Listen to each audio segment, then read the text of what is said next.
Welcome sa Pinas Showbiz News ngayon.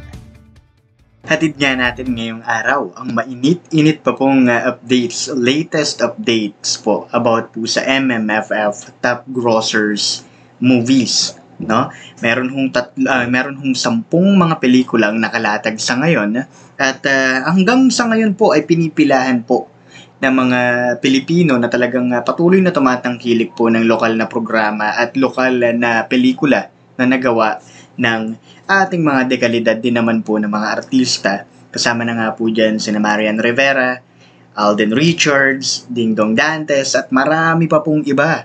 Pero pag-usapan natin ang lumalaganap ngayon na impormasyon sa social media kung saan nakaka-1 bilyon na nga raw po ang kinikita ng top grosser nito pong MMFF 2023. Gaano nga ba katotoo ito?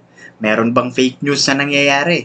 Pag-usapan po natin lahat yan, At unahin po natin sa mga idadagdag pa natin na impormasyon ngayong araw ay yung, syempre, walang kamatayang pagkuha po ng awards. Kung saan isa rin po sa mga kritiko ng MMFF, itong si Randy Manaysay. Itong si Randy Manaysay po ay nag-post din po sa kanyang Instagram, Twitter at Facebook na hindi na pag-uusapan itong si Vilma Santos ng mga kritiko, yung magbibigay po mismo ng award. Ang pinag-uusapan po nila dito ay si Marian Rivera, si Sharon Cuneta, para po sa Best Actress, para naman po sa Best Actor si Dingdong Dantes, si Alden Richards, si Piolo Pascual. Silang tatlo ho. Sila ho yung mga pinag-uusapan ng mga kritiko pagdating po sa pagbibigay ng mga awards. Okay? Ngunit, subalit at datapwat, hindi ho nagkatotoo at hindi ho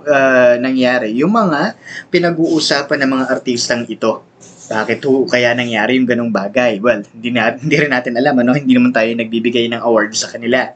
At dito na naman babalik yung sinasabi nilang may sabotahe na nangyari. Uulitin ko lang po, meron nga po, 7 sa mga hurado ang nagsabi po na mayroong daw talagang issue pagdating sa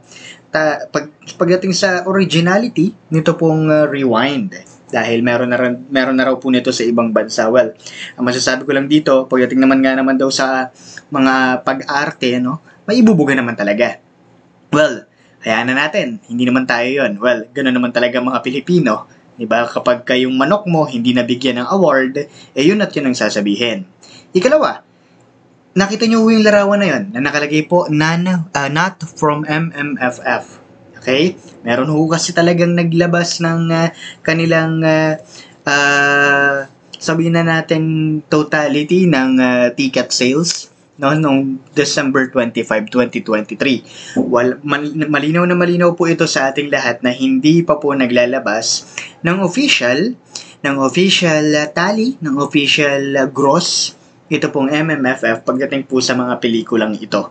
Okay? Kung saan yung Rewind nakakuha raw ng 110 million, yung Malyari 31 million, Pedro Penduko, ganoon naman din po yung Family of Two na nakakuha naman daw po ng 15 million. Well, hindi po ito galing sa MMFF 2023. Ito po yung nanggaling lamang po sa Pinoy History Channel. Okay, hindi ko alam kung clickbait nila ito. Ngayon, saan nagmula yung 1 billion? Okay? Totoo nga ba talaga na ang kinikita na ngayon ng top grosser dito sa MMFF ay 1 billion na? Ang masasabi ko po rito ay sana po abangan natin yung official list ng MMFF 2023. Okay? Nang sa ganon, malaman natin kung nasa 1 billion na ba talaga. Well, posible naman talaga yon. Dahil alam naman natin yung maraming pelikula, mga ilan lang po ang nakaka-achieve ng 1 billion. Pero itong mga dekalidad na pelikulang ito, kung pagsasama-samahin natin, ma-reach din po nila yung 1 billion. Pero yung isang movie, isang pelikula ay 1 billion.